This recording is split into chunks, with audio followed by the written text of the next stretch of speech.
రోజా భర్త సెల్వన్ మణి గారిపై arrest warrant రంగంలోకి దిగిన power star Pawan Kalyan. Power star Pawan Kalyan యొక్క గొప్ప మనస్తత్వానికి ప్రతి ఒక్కరు కూడా ఎంతగానో ఫిదా అయిపోతూ ఉన్నారు. ఏపీ పర్యాటక శాఖ మంత్రి సినీ నటి రోజా భర్త సెల్వమణిపై అరెస్టు వారెంట్ జారీ అయింది. పరువు నష్టం దావా కేసులో చెన్నై కోర్టు అరెస్టు వారెంట్ జారీ చేసింది. 2016లో ఓ తమిళ ఛానల్కి సెల్వమణి ఇంటర్వ్యూ ఇవ్వగా ఇందులో తనను కించపరిచేలాగా కొన్ని వ్యాఖ్యలు చేశారని ఓ సినీ ఫైనాన్షియర్ ఆరోపించారు.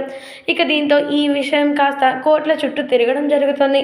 అయితే మరి ఈ విషయం తెలుసుకున్నటువంటి పవర్ స్టార్ పవన్ కళ్యాణ్ వెంటనే రంగంలోకి దిగారట. రోజా ప్రతిపక్ష నాయకురాలైనప్పటికీ సినీ నటిగా నాకు ఎంతో మంచి స్నేహితురాలిగా ఒకప్పుడు ఉండేది.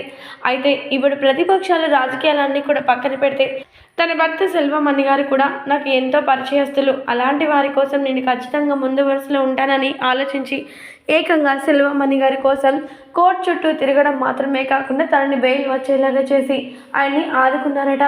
ఏకంగా పవర్ స్టార్ పవన్ కళ్యాణ్ ఇలాంటి ఆలోచనకు వచ్చి సెల్వమణి గారిని బెయిల్ మీద బయటకు తీసుకురావడంతో అందరూ కూడా చాలా సంతోషాలు వ్యక్తపరిచారట. ముఖ్యంగా చెప్పాలంటే రోజు మాట్లాడుతూ ప్రతిపక్ష నాయకురాలని నేను ఎన్నెన్నో మాట్లాడినానని అన్నీ కూడా మనసులో పెట్టుకోకుండా ఈరోజు నా భర్తను బయటకు తీసుకువచ్చినందుకు నాకు చాలా సంతోషకరంగా ఉంది అంటూ రోజా పవర్ స్టార్ పవన్ కళ్యాణ్ గారిపై